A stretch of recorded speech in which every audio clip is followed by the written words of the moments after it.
This week, the Chinese demonstrated an unusual level of self-control, refraining from major incidents such as ramming ships, beating fishermen, or using water cannons, and instead channeling their protests in a different direction over the past week.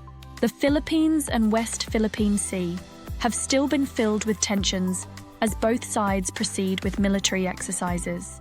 China conducted a military exercise around Taiwan, encircling it as a demonstration of its military might and in response to a political speech by the Taiwanese president, while the Philippines conducted a naval drill with its allies. The Philippine defense minister questioned China's willingness to adopt a regional code of conduct in the South China Sea, while the Philippine Congress made an intriguing appeal to the US regarding a retiring warship. The Philippine Armed Forces conducted the Sama-Sama 2024 exercise with its international partners last week, coinciding with the Chinese military's exercise around Taiwan. The exercise was maritime and involved the Philippines, the United States, Japan, and Canada, all of which contributed naval and air assets to it. The exercise featured 3 naval ships from the Philippines, 1 naval ship, and an anti-submarine aircraft from the US, 1 naval ship and a helicopter from Canada, and a maritime patrol aircraft and an amphibious aircraft from Japan. The exercise was an interoperability exercise that focused on anti-submarine, anti-surface, and anti-air warfare, all crucial aspects of modern warfare, particularly against potential threats like China. The exercise also included maritime domain awareness, which is currently and directly relevant to the situation the Philippines is facing with China and its disputed claims in the West Philippine Sea over the Philippines' internationally recognized exclusive economic zone. Maritime domain awareness is the understanding of events at sea that can impact security, safety, the economy, or the environment. The Chinese activities in the West Philippine Sea are of significant importance to the maritime domain of the Philippines as they track the activities and movements of Chinese assets in the region. The inclusion of this activity in the Sama-Sama exercise could facilitate the creation of procedures for Philippine allies to provide more information back to the Philippines, which would aid in prioritizing resources and formulating responses to Chinese activities. This communication also helps the Philippines' partners track the location of Chinese assets throughout the Western Pacific. This was likely the most pertinent aspect of the exercise for all the countries, given the Philippines' ongoing tensions with China. One of the priority topics during the ASEAN summit in early October was an open discussion about the tensions between the Philippines and China in the South China Sea. ASEAN has committed itself to negotiating a code of conduct for the South China Sea between ASEAN nations and China. The ASEAN goal was to have the negotiations completed and an agreement in place by 2026. The negotiations have reached a near standstill due to the negotiators' inability to agree on even the most basic definitions, such as what constitutes an aggressive act. Filipino President Ferdinand Marcos Jr. acknowledged this fact and expressed his dissatisfaction during the summit, questioning the feasibility of the 2026 goal. Philippine Defense Minister Gilberto Teodoro expressed doubts about the feasibility of a code of conduct, citing China's lack of willingness to negotiate in good faith on matters of international law.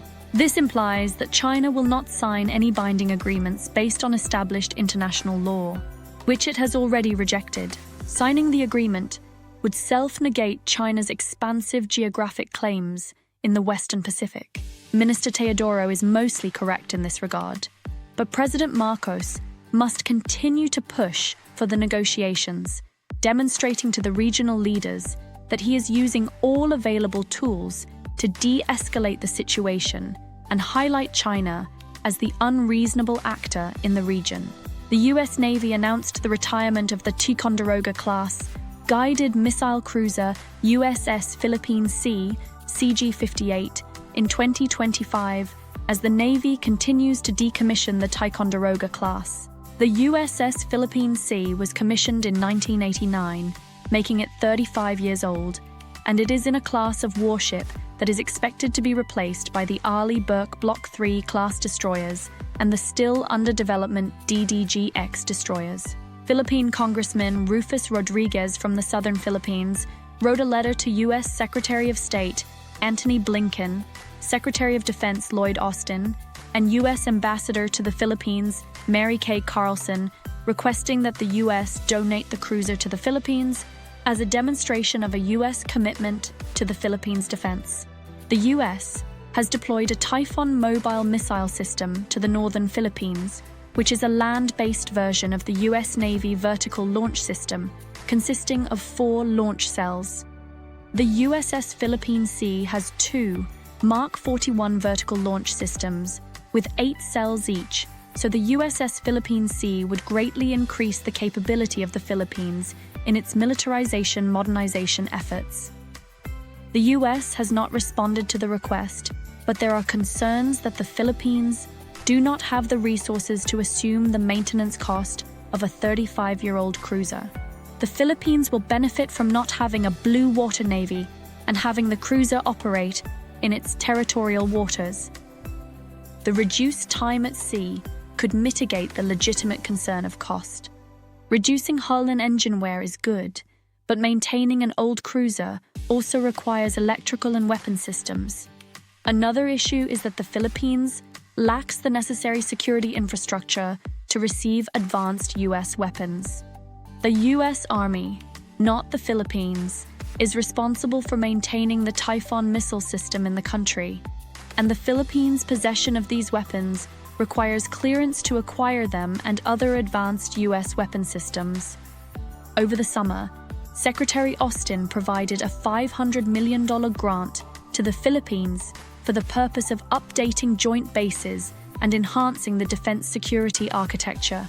This grant enables the Philippines to purchase advanced U.S. weapons, access intelligence, and secure communications, with additional grants to follow. The deployment of a missile cruiser in the Philippines will not alter the regional power balance, but will significantly enhance the country's ability to strike and, consequently, its deterrence. The Philippines' decision to commit to the diplomatic track is correct, and its doubt that it will likely fail due to China's lack of seriousness in negotiations is also correct. Despite China's lack of sincere negotiations over the South China Sea Code of Conduct, there is no reason for it to refrain from attempting negotiations in good faith. This is a crucial aspect of the Philippines' public relations campaign, as it aims to persuade regional powers to pursue cooperative agreements aimed at modernizing its military and enhancing interoperability. The US should give serious consideration to the issue of the USS Philippine Sea, as it fulfills numerous objectives for the defense of the Philippines and provides an asset that the US Navy would otherwise be unable to provide. A donated cruiser might not be available for Taiwan's defense, but if China attacks US assets in the Philippines as part of an invasion, those vertical launch assets would become available. It would also be a signal of US commitment to the Philippines.